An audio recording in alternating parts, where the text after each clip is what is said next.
करतात तसे आदरणीय उत्कृष्ट गायनाचार्य लहानपणापासून त्यांचं गायन ऐकलं. टाळ वाजवायला येत नव्हता, भजन कशाला म्हणतात हे कळत नव्हतं. त्या वयामध्ये ज्यांचं गाणं ऐकलं आणि गायन काम काय असतं हे समजलं, आदरणीय सितारे गुरुजी. लहानपणी ते मला ओळखतही नाही, आता मी त्यांना ओळखतो. लहानपणी त्यांचं गायन काम आमच्या भागातले संगीत विशारद वैकुंठवासी महावीर काका यांच्या समवेत आमच्या भागामध्ये अनेक वेळेला तुमच्या जुगलबंदी पाहिलेल्या आहेत. महाराष्ट्रामध्ये आमच्या भागामध्ये बऱ्याच वेळेला आपल्या आवाजाची छाप अत्यागत आमच्या भागामध्ये टिकून ठेवणारे आदरणीय दत्ता महाराज चव्हाण कांदलगावकर यांची या ठिकाणी उपस्थिती आहे. आदरणीय उत्कृष्ट मृदंगाचार्य, आतापर्यंत नाव ऐकून होतो, आज प्रत्यक्ष भेट झाली. कृष्णा महाराज परंडा, आणि इथं उभा राहिल्यापासून ज्यांच्याकडे पाहतोय ओळख नाही, पण त्यांची कीर्तन ऐकलेली आहेत. नाव आठवत नाही. ईश्वर महाराज यांची ही उपस्थिती या ठिकाणी आहे. ते प्रत्यक्षात बघितलं ना, कीर्तन मोबाईल वरच ऐकली. विठाला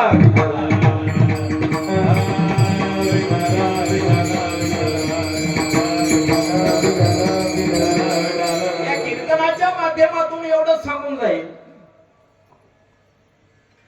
की आतापर्यंतच्या परमार्थिक वाटचालीमध्ये हे पहिलं गाव बघतोय की तरुण गणेश मंडळांनी एक वेगळा उपक्रम गाजवलेला आहे. आणि या माध्यमातून एवढं सांगून जाईल की हे गाव आहे छान, कारण इथली तरुण पिढी आहे महान. कारण इथल्या तरुणाला आहे भगवंताच्या आईवडिलांच्या उपकाराची जाण. म्हणून सांगताना वाटतो अभिमान की हा अखंड हरिनाम सप्ताह ही तरुण पिढीच आहे तुमच्या गावाची शान.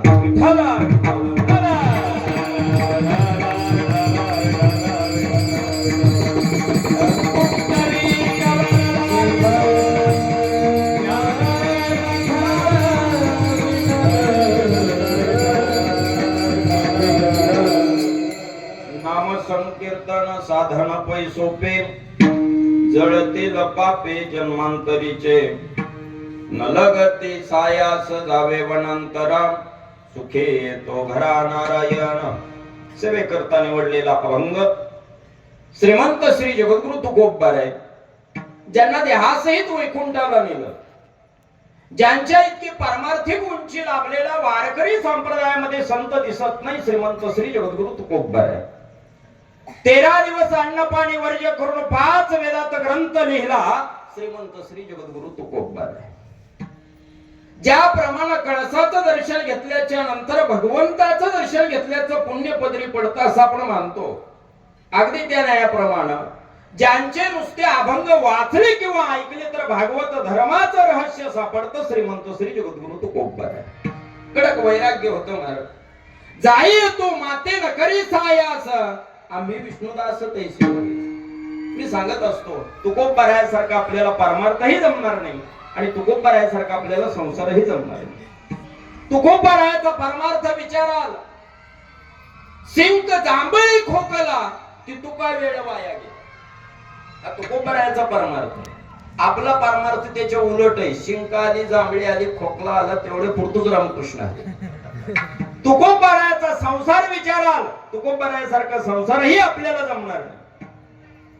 आतापर्यंतच्या वाटचालीमध्ये अशी कुठं तुम्ही बातमी ऐकली नसाल की एखाद्या महाराजाच्या बायकोला खायला मिळालं नाही म्हणून महाराजाची बायको मेली.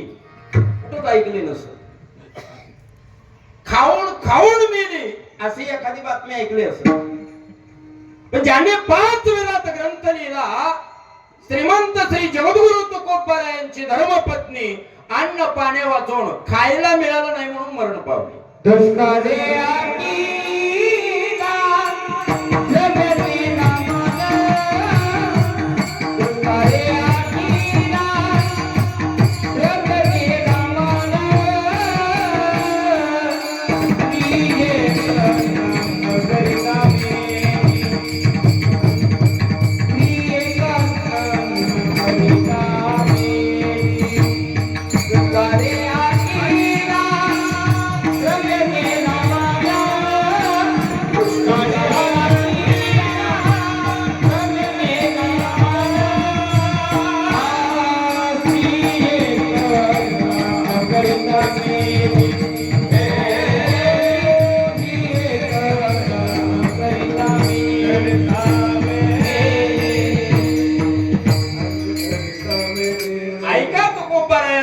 संसार. पहिली बायको मेली, तुकोबारायांचे शब्द आहे. बरे झाले देवा निघाले दिवाळी. आपल्याला जमणार आहे का? तुकोबारायासारखा आपल्याला संसारही जमणार नाही, तुकोबारायासारखा आपल्याला परमार्थही जमणार नाही का? बरेच जण म्हणतात तुकोबाराय गरीब होते. तुकोबाराय गरीब नव्हते. तुकोबारायाने स्वतः गरिबी ओढवून घेतली होती. संत होते, सांगणे न लगे. तुकोबाराय गरीब नव्हते. तुकोबारायाच्या घराण्यामध्ये बाजारपेठेतलं कर वसुलीचं काम होतं. गरीबाच्या घरी कर वसुलीचं काम दिलं जातं का? 350 वर्षापूर्वी 33 लाखाची जहागिरी दान करणारे श्रीमंत श्री जगद्गुरु तुकोबाराय. गरीब माणूस दान करतो का? आख्यायिका काय 350 वर्षापूर्वी तुकोबारायाच्या घराण्यामध्ये सावकारकी होती. लोकांना इतकं कर्ज दिलेलं होतं, इतकं कर्ज दिलेलं होतं तुकोबारायाच्या घराण्यातून. कर्ज खात्याच्या वया इतक्या घरामध्ये होत्या, 12 बैलगाड्या भरतील इतकी कर्ज खात होती. कर्ज किती असेल विचार कर. 350 वर्षापूर्वी दुष्काळ पडला, अन्न पाणी वाचून माणसं मरमर करत होती. त्या वेळेला तुकोबारायाच्या घराण्यामध्ये सावकारकी होती. तुकोबारायाने विचार केला, आपल्या घरामध्ये हे कशाच्या वया आहेत, हे कशाचे थापे आहेत? अन्नधान्याच्या थाप्या लागलेल्या. तुकोबारायाने विचार केला, अन्न पाणी वाचून माणसं मरमर करायला लागले, आपल्या घरामध्ये वया कशाच्या? म्हणून तुकोबारायाने ते उघडून पाहिल्या तर ती कर्ज खात होती. 350 वर्षापूर्वी तुकोबारायाने त्या कर्ज खातं बैलगाडीमध्ये भरले. आख्यायिकी काय 12 बैलगाड्या भरतील इतकी कर्ज खात होती. कर्ज किती असेल विचार करा. 350 वर्षापूर्वी तुकोबारायाने 12 बैलगाड्या कर्ज खाताना भरल्या, इंद्रायणीमध्ये नेऊन टाकून दिल्या आणि सांगितलं 1 रुपया आमचा कोणाकडे नाही, मुद्दल सुद्धा नाही, व्याजाचं सोडून द्या. 1ही रुपया कोणी परत द्यायची गरज नाही. मी म्हणाल जगातली पहिली कर्जमाफी जर कोणी केली असेल तर ती श्रीमंत श्री जगद्गुरु तुकोबारायाने केली. याच्या पलीकडे जाऊन सांगाल सत्ता बळावर नाही केली तर स्वबळावर जगातली पहिली कर्जमाफी करणार जर कोण असेल तर ते श्रीमंत श्री जगद्गुरु तुकोबाराय. याच्या पुढे जाऊन सांगू कर्जमाफी हा शब्द जर कोणी अस्तित्वात आणला असेल ना तर तो श्रीमंत श्री जगद्गुरु तुकोबारायाने आणला. विठ्ठला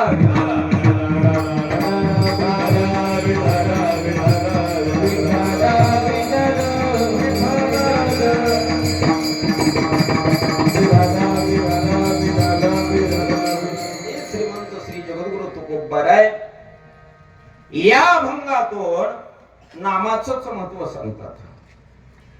नाम संकीर्तन साधन पै सोपे, जळतील पापे जन्मांतरीचे. तुकोबाराय म्हणतात भगवंताच्या नाम साधनेचं महत्व सांगत असताना तुकोबाराय म्हणतात की तुम्ही त्या विठेवरच्या मालकाचं जर नामचिंतन केलं तर अनंत जन्माचं असणारं पाप त्याचा क्षय झाल्याशिवाय राहणार नाही. माणूस तेवढं पाप करू शकत नाही जेवढं भगवंताचं नाम नष्ट करत ते पाप. इतकी भगवंत नामामध्ये ताकद आहे.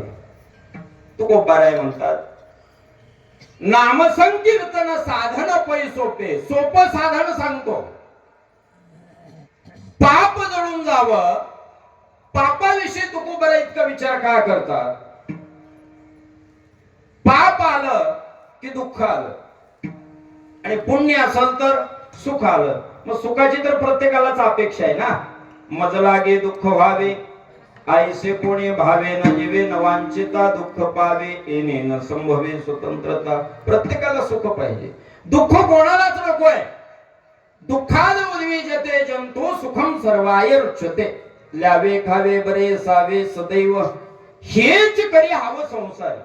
प्रत्येकाला सुखाची अपेक्षा आहे. चिरंकाळ सुख प्राप्त व्हावं असं प्रत्येकाला वाटतं. पाप आपल्या ठिकाणी असल्याच्या नंतर ते सुख मिळणार आहे का? पापाचा विचार करणं किंवा पाप जळून जाण्यासाठी त्याच्यावरती अट्टहास पूर्ण तुकोबारायानं चिंतन करणं. कारण एकच आहे, पाप आलं की दुःख आलं आणि पुण्य आलं की सुख आलं. विठ्ठला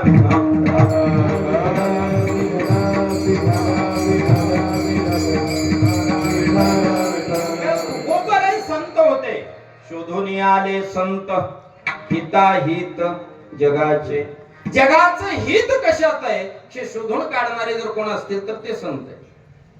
शास्त्रकार सांगतात संसारी जनापेक्षा साधक श्रेष्ठ आहे, साधकापेक्षा सिद्ध श्रेष्ठ आहे, पण सिद्धकापेक्षा सुद्धा संत श्रेष्ठ आहे. भक्तापेक्षा वैष्णव श्रेष्ठ आहे, पण वैष्णवापेक्षा सुद्धा संत श्रेष्ठ आहे. संत कोणाला म्हणायचं? शास्त्रकाराने व्याख्या केली. कोणाला म्हणायचं संत? सण मार्गाने वर्तन करणारे, देव स्वरूप असणारे, विद्या विनयामध्ये परिपक्व दशा गाठलेले आणि जगत कल्याणाकरता उत्तीर्ण झाले त्यांना संत म्हणतात. याच्या पुढे जाऊन सांगू, ज्यांच्यामध्ये शांतता महानता वास करते, लोकहितासाठी जे विचरण करतात आणि ज्यांचा स्वतःचा भवसागर संपला परंतु इतरांना त्या भवसागरातून कसल्याही पद्धतीचा हेतू न ठेवता पार करतात ना त्यांना संत म्हणतात. याच्या पुढे जाऊन सांगतो, जिकडे जातील तिकडे वसंत ऋतू सारखं वातावरण निर्मित करतात ना त्यांना संत म्हणतात. विठाला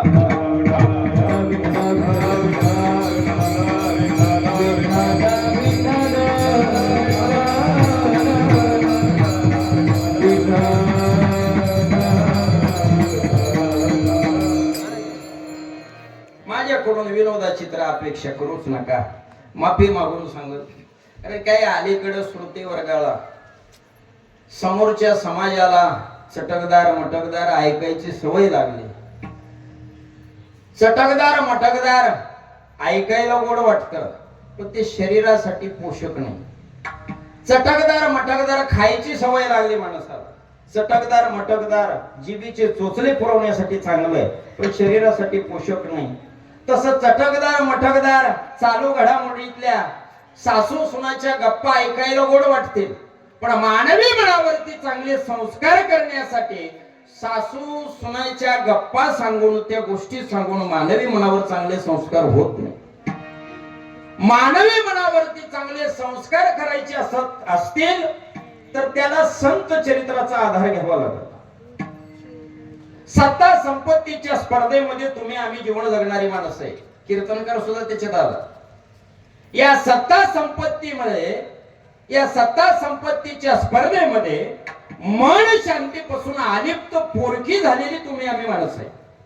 मनाला समाधान मिळावं असं जर वाटत असेल, मनाला समाधान मिळावं असं जर वाटत असेल तर त्याच्याकरता संताची भक्ताची चरित्र ऐकण्याची मानसिकता आपल्या अंतःकरणामध्ये निर्माण करा.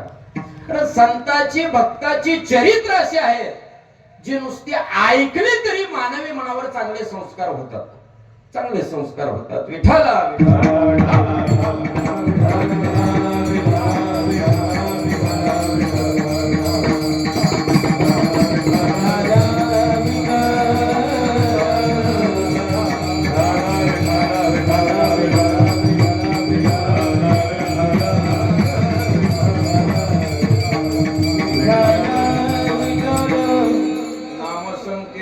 साधन पैसोपे जळतील पापे जन्मांतरीचे. अनंत जन्माचं पाप असू द्या. पापाचे अनेक प्रकार आहेत. पाप, उपपाप, महापाप हे मुख्य प्रकार आहेत. त्याच्यामध्ये कायिक पाप आहे, वाचिक पाप आहे, मानसिक पाप आहे. तुकोबर आहे म्हणतात तुमचं कुठल्याही पद्धतीचं पाप असू द्या, ते पाप त्याचा क्षय भगवंत नामानं होतो. एवढे भगवंत नामामध्ये ताकद आहे. ऐकणारे म्हणले तो गोबर आहे. भगवंत नामानं अनंत जन्माचं पाप नाहीस होत. तुम्ही सांगताय नाम साधनेच्या बळावरती माणसाने केलेल्या पापाचं त्या ठिकाणी क्षय होईल. त्याच्यासाठी नामचिंतन हे एवढंच फक्त साधन आहे का? तुकोबर आहे म्हटले हो. दुसऱ्या कुठल्या साधनानं अनंत जन्माचं किंवा आपल्या हातून घडलेलं पाप नाहीस करण्याचं दुसरं कुठलं साधन नाही. ऐकणारे म्हणले तो गोबर आहे. भगवंताच्या चरणापासून जन्माला आलेली उत्पन्न झालेली गंगा नदी, त्या गंगा नदीमध्ये जाऊन जर स्नान केलं तर माणूस पवित्र होतो, पापमुक्त होतो. मग आमच्या हातून जर पापच घडलं असेल तर आम्ही गंगेमध्ये जाऊन स्नान करू, चंद्रभागेमध्ये जाऊन स्नान करू आणि आम्ही पापमुक्त होऊ. तो गोबर आहे म्हटले बरोबर आहे. गंगेमध्ये स्नान केल्याच्या नंतर माणसाची पाप धुवून जातात पण बाह्य अंगानं धुवून जातात.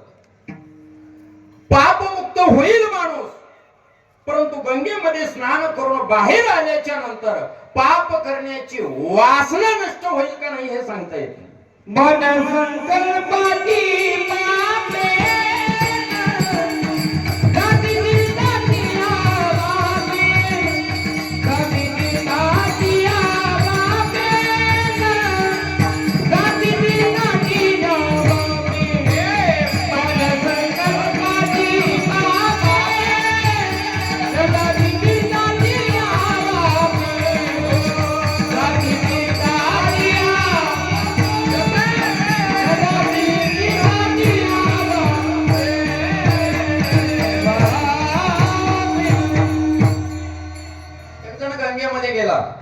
स्नान केलं, झालो मी पापमुक्त, बाहेर आला आणि रस्त्यानं चालत असताना 100ची नोट दिसली, उचलली खिशात घातली, लक्ष्मी पावली. पाप करण्याची जी पाप वासना आहे ती वासना त्याचं समूळ नष्ट होणं हे गंगेमध्ये चंद्रभागेमध्ये स्नान केलं तरी ते शक्य नाही.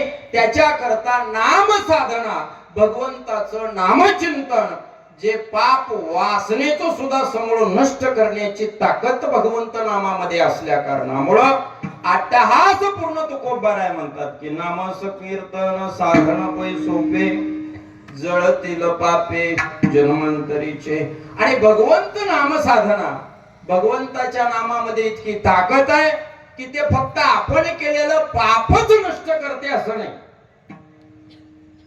पाप तर नष्ट होतच, पण त्या नामामध्ये इतकी ताकद आहे की प्रत्यक्ष भगवंताचं दर्शन, परमात्म्याची प्राप्ती ही नाम चिंतन रूपी साधनेतून प्राप्त होते. म्हणून तुकोबाराय म्हणतात न लगते सायास जावे वनांतरा सुखे येतो घरा नारायण. देवाकडे जाण्याची गरज नाही आणि नामधारकाला कठीणातली कठीण असणारी जी साधन आहेत भगवंत प्राप्तीची ती करण्याची गरज नाही. तुकोबाराय जगाचं हित तुकोबारायनं शोधून काढलं होतं. कारण ज्या वेळेला तुकोबाराय भूतलावरती अवतीर्ण झाले आणि समाजाचं अवलोकन केलं त्या वेळेला, कारण तुकोबाराय जगावर उपकार करण्यासाठीच अवतीर्ण झाले होते. संतांचं कार्यच ते येतो हिताचा बळबळा. तुकोबाराय जगावर उपकार करण्यासाठी आले होते ते स्वतः सांगतात. येथे उपकारासाठी आले घरदा वैकुंठी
आलो. याचं कारण असे तुकोबाराय भूतलावरती अवतीर्ण झाल्याच्या नंतर त्यांनी समाजाचं अवलोकन केलं तर त्यांना असं दिसून आलं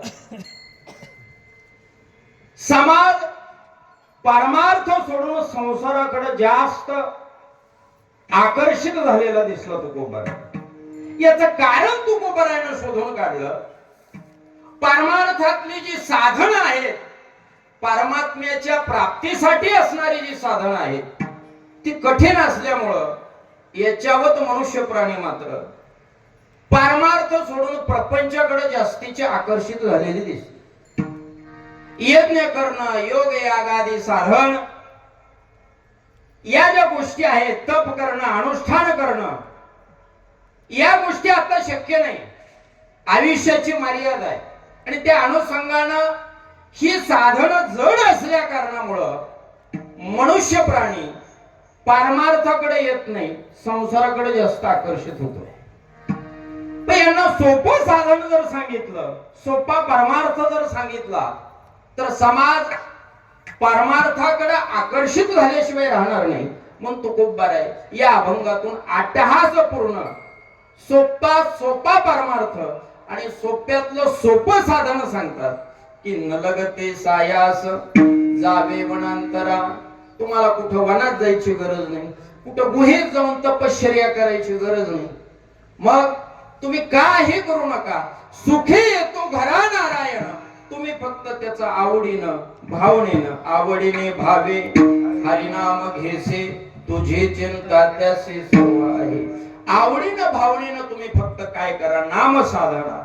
नामधारकाला वनात जायची गरज नाही, तप अनुष्ठान करायची गरज नाही, यज्ञ करायची गरज नाही. सुखे येतो घरा नारायण. देव तुकोबार आहे, सुखे येतो घरा नारायण. असं एखादं उदाहरण आहे का की नुसत्या नाम साधनेच्या बळावरती देव घरी आला, देवाकडे जायची वेळ आली? तुकोबार आहे म्हटले पुष्कळ प्रमाणात, पुष्कळ कथा, पुष्कळ त्या ठिकाणी पुरावे आहेत की नामधारकाच्या घरी स्वतः देव येतो. त्याला वनात जायची गरज नाही, त्याला दुसरी कुठली साधना करायची गरज नाही.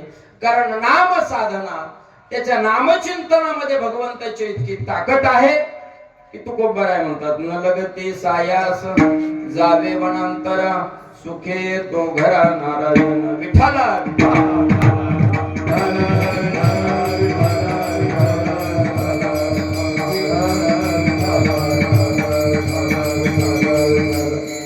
महाराष्ट्र ही संतांची भूमी आहे. ज्ञानोबा तुकोबारायांच्या विचारावर चालणारा महाराष्ट्र परिपूर्ण हे भारतवर्ष, हा भारत देश सकल संतांच्या भक्तांच्या पदपर्शानं पावन झालेला हा महाराष्ट्र, हा आपला भारत देश आहे. देवानं सुद्धा मान्य केलं की महाराष्ट्र ही संतांची भूमी आहे, उत्तराखंड देवभूमी आहे. महाराष्ट्रामध्ये जितकं संतांचं चालतं तितकं देवाचं सुद्धा चालत नाही महाराज. हे देवानं सुद्धा मान्य केलं. ज्या वेळेला या महाराष्ट्रामध्ये स्वतः देव आले आणि त्या संतांना परत लावलं. येथे तुझ लागे बोलावेले कोणी, पार्थिल्या वाचून आला शिका. निळोबार आहे, स्वतः परमात्मा आला, जगाचा मालक आला. पण तुकोबारायांची काय गुरुनिष्ठा आहे, तुकोबारायांचा धावा निळोबाराय म्हणतात मी करतो.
बोलाविले कोणी पार्थीला वाचून आलास का?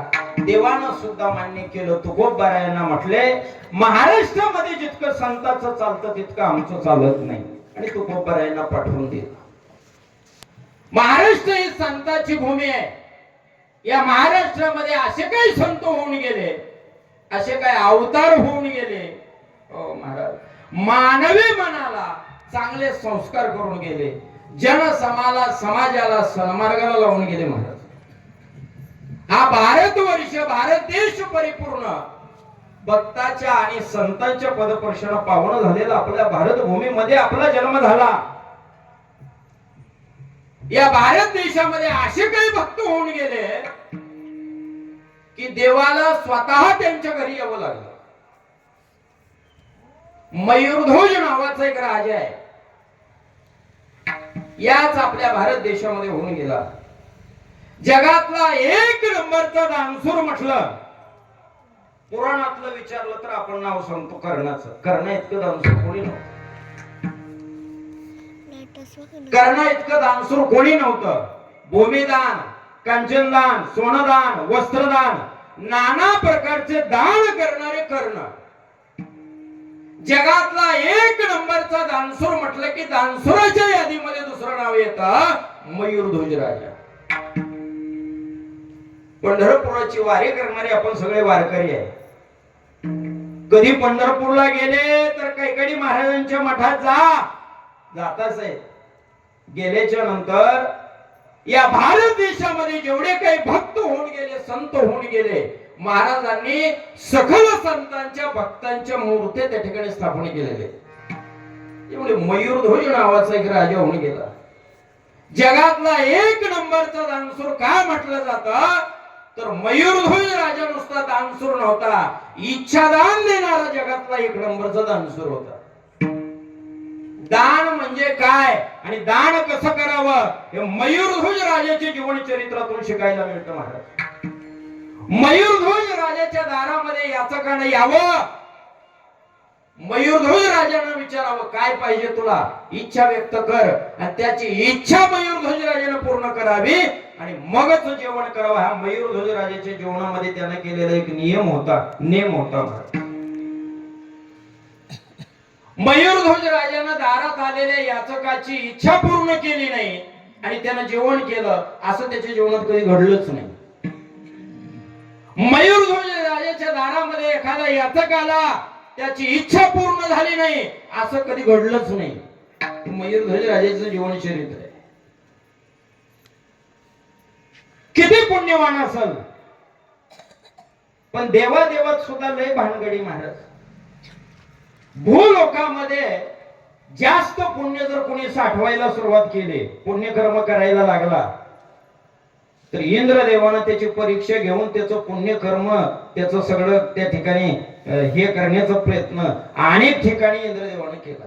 म्हणून तर म्हटलेलं आहे, आसोनी इंद्राची संपत्ती, समाधान नाही चित्ती, सतत खुर्चीची भीती त्याच्या अंतःकरणात.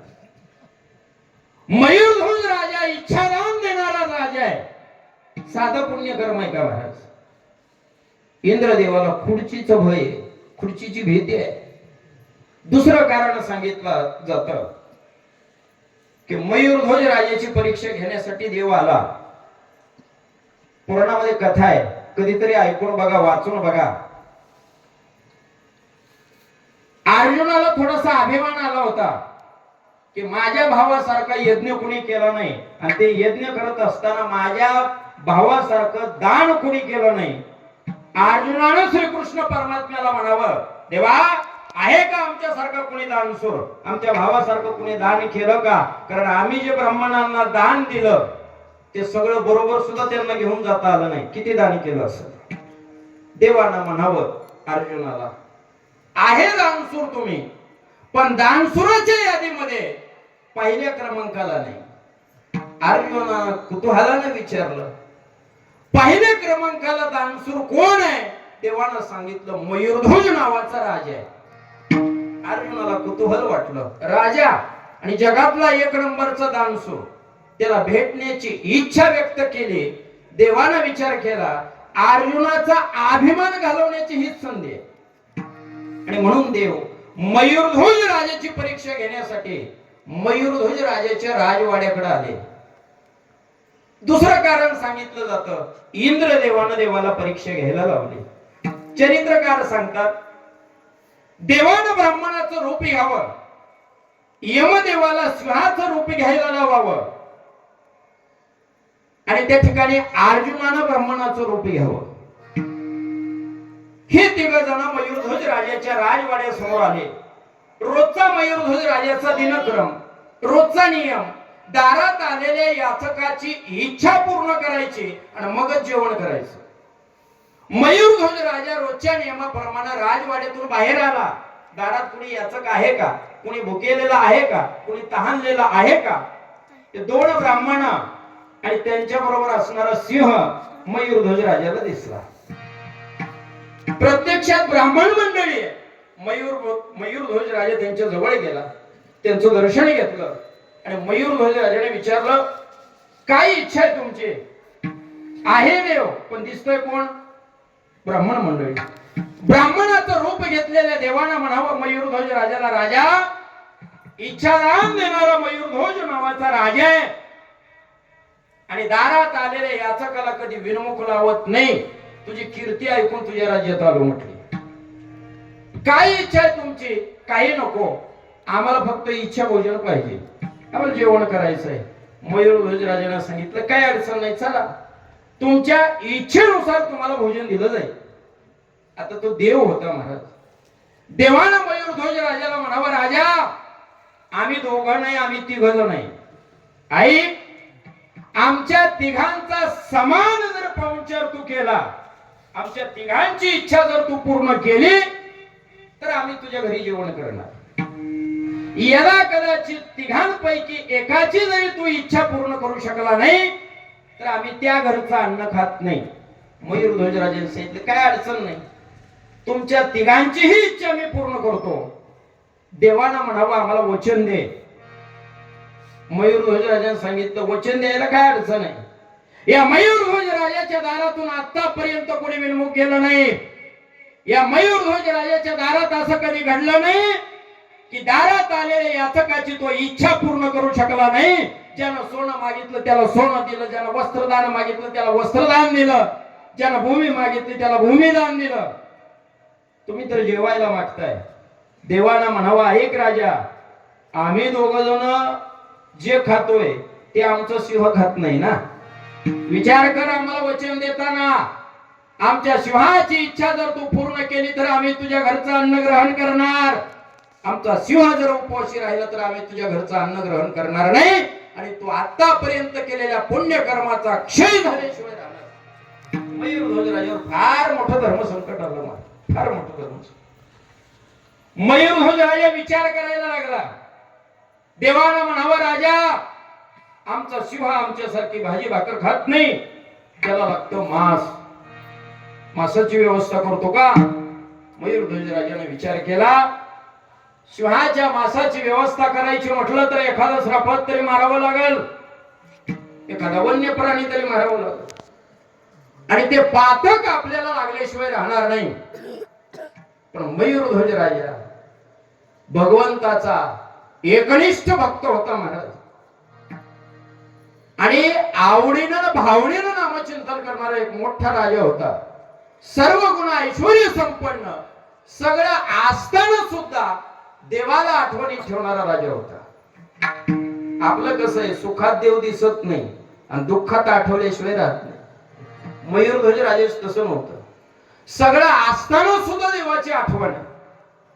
मयूरध्वज राजाने विचार केला आणि मयूरध्वज राजाने क्षणात देवाला वचन दिलं, तुमच्या सिंहाच्या मांसाची सुद्धा मी व्यवस्था करतो. देव म्हटले, कसं करणार? म्हणजे माझं मांस तुमच्या सिंहाला खायला देतो. आता तो देव होता महाराज, परीक्षा घ्यायला आलेला, न सांगता त्याला कळू येते अंतःकरण. देवानं म्हणावं, नाही राजा, तू आम्हाला वचन दिलं, आमच्या तिघांची इच्छा तू पूर्ण करणार. आम्ही अतिदेव भाव, सिंहाची इच्छा पूर्ण करण्यासाठी ते तुझं मांस द्यायला तयार झाला. आमची इच्छा पूर्ण करायला तू जिवंत पाहिजे ना. दुसरी गोष्ट, आमचा सिंह म्हातारा झाला, त्याच्या तोंडात दात नाही. तू म्हातारा झाला, तुझं मांस त्याला खाता येणार नाही, त्याच्यामुळं तुझं मांस आमच्या सिंहाला चालत नाही. मयूरध्वज राजा विचारात पडला, आता करू तरी काय करू.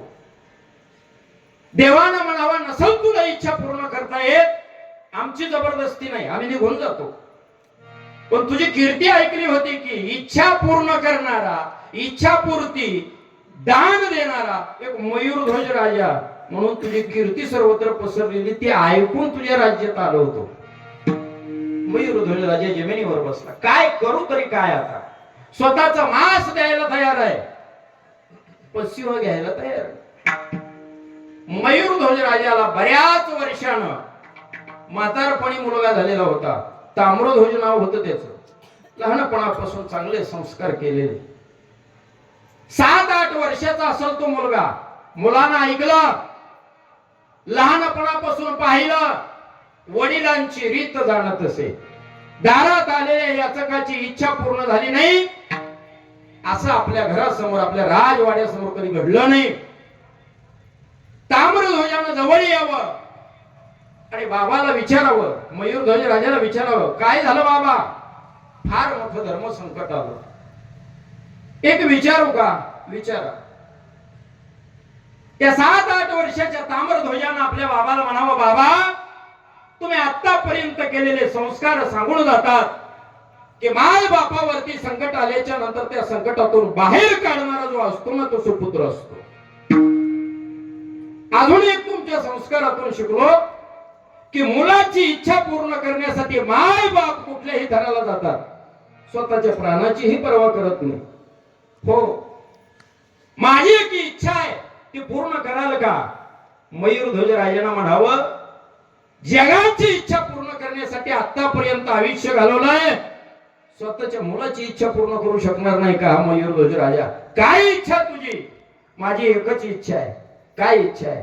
माय बापावरती संकट आल्याच्या नंतर त्या संकटात धावून जाऊन माय बापाला त्या संकटातून सोडवणं हे सुपुत्राचं एक चांगल्या मुलाचं कर्तव्य, ते माझं कर्तव्य. माझी इच्छा या क्षणाला की हे जे धर्म संकट आलेलं आहे, माझं मांस त्या सिंहाला खायला द्या आणि आतापर्यंत चालवत आलेली तुमची जी परंपरा आहे ते अखंडपणे पुढे चालू राहू द्या.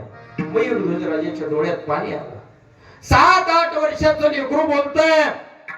मयूरध्वज राजाला दुःख या गोष्टीचं वाटलं नाही की आपल्या मुलाच्या जीवाची आहुती आज या ठिकाणी धर्माच्या रक्षणाकरता, परंपरेकरता द्यावी लागते, याचं दुःख नाही. एवढ्या लहान वयामध्ये आपल्या मुलाचे इतके उच्च विचार असावे हे आनंद सुरू होते मयूरध्वज राजाच्या डोळ्यामध्ये.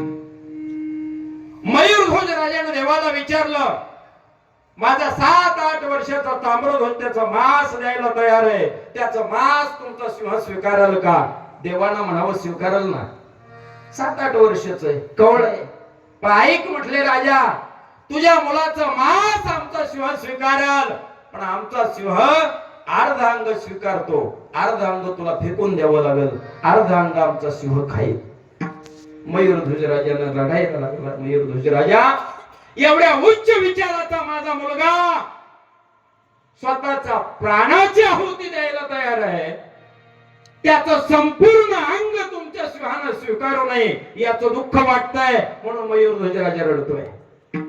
देवानं म्हणावं, राजा आमचा सिंह तुझ्या मुलाचं मांस स्वीकारल, पण असं रडून पडून जबरदस्तीनं जर तुला द्यायचं असेल तर आमचा सिंह खाणार नाही, आम्ही निघून जातो, आम्ही तुझ्या घरी जेवणार नाही. मयूरध्वज राजानं सांगितलं. मयूरध्वज राजाच्या रडण्यावर सुद्धा बंदी घातली. मयूरध्वज राजाची धर्मपत्नी राजाची राणी आली, सगळा घटनाक्रम पाहिला. मयूरध्वज राजाची राणी रडायला लागली. मयूरध्वज राजाच्या मुलांना सांगितलं, बाबा क्षणाचाही विलंब करू नका, आतापर्यंत तुम्ही दारात आलेल्या याचकाची इच्छा पूर्ण झाली नाही असं कधी घडू दिलं नाही. माझ्यावरती असणारं प्रेम, माझ्यावरती असणारी माया, त्या प्रेमापोटी आज कुणीतरी दारात आलेला याचक ही मंडळी जर विनमुख गेली तर तुमच्या पुण्याचा क्षय झाल्याशिवाय राहणार नाही. मयूरध्वज राजाचा पोरगा आहे. देवानं सांगावं, तुझ्या मुलाला मधोमध त्याचा अर्ध अंग कापावं लागल, अर्ध अंग आमचा सिंह स्वीकारल, आणि अर्ध अंग तुला फेकून द्यावं लागल. आमचा सिंह म्हातारा झाला, त्याला स्वतः खाता येत नाही. तुम्हा नवरा बायकोंना स्वतः तुमचा मुलगा मधोमध कापावा लागल. अर्ध अंग आमचा सिंह स्वीकारल, अर्ध अंग तुम्हाला फेकून द्यावं लागल. जगाच्या पाठीवर असा एक राजे धर्म टिकवण्यासाठी धर्म रक्षणाकरता परमार्थ म्हणजे काय असतो हे जगाला शिकवण्याकरता, जनसमाजाला शिकवण्याकरता स्वतःच्या मुलाची ही पर्वा न करणारा एक राजा आहे मयूरध्वज राजा. कधी पंढरपूरला गेले तर मयूरध्वज राजाची कैकडे महाराजाच्या मठामध्ये मूर्ती आहे, दर्शन घ्या. विठ्ठल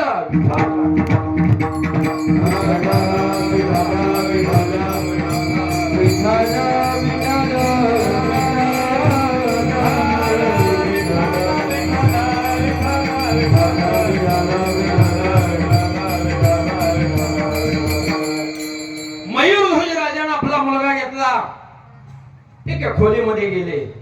त्या खोलीमध्ये सिंह नेला. आता मुलगा मधोमध कापायचा आहे. कशाला कापायचा? करवत आणली, करवत. एका बाजूला आईनं आणि एका बाजूला बाबाने धरलेलं आहे मयूरध्वज राजानं. आणि मधोमध 7-8 वर्षाचा ताम्रध्वज नावाचा मुलगा उभा केलाय. डोक्यावरती करवत ठेवली आणि 7-8 वर्षाचा ताम्रध्वज नावाचा मुलगा म्हणतो, बाबा थांबा. काय झालं? 5 मिनिट थांबा. बाजूच्या खोलीत गेला आणि कापसाचे गोळे घेऊन आला आणि मयूरध्वज राजाला म्हणतो, तुमचं असणारं माझ्यावरती प्रेम, माझ्यावरती असणारी माया, याला कदाचित तुम्ही माझं शरीर कापत असताना जर मी किंचाळून रडलो आणि माझा आवाज जर तुमच्या कानी आला तर तुम्ही माझं शरीर कापू शकत नाही आणि दारात आलेला याचक विनमुख केल्याशिवाय राहत नाही आणि तुम्ही आतापर्यंत कमवलेल्या पुण्याचा क्षय झाल्याशिवाय राहत नाही. हे कानात बोळे घाला, जे करून माझा आवाज तुमच्या कानी पडणार नाही. जगाच्या पाठीवर अशी घटना कुठेही घडली नसाल. देव कोणाच्याही घरी येत नाही आणि देव कोणालाही दर्शन देत नाही. का? शास्त्र सांगतं, सामान्य जीवाला मूर्तीत दर्शन आहे, साधकाला स्वप्नात आहे, सिद्धकाला साक्षात्कार रूपान आहे.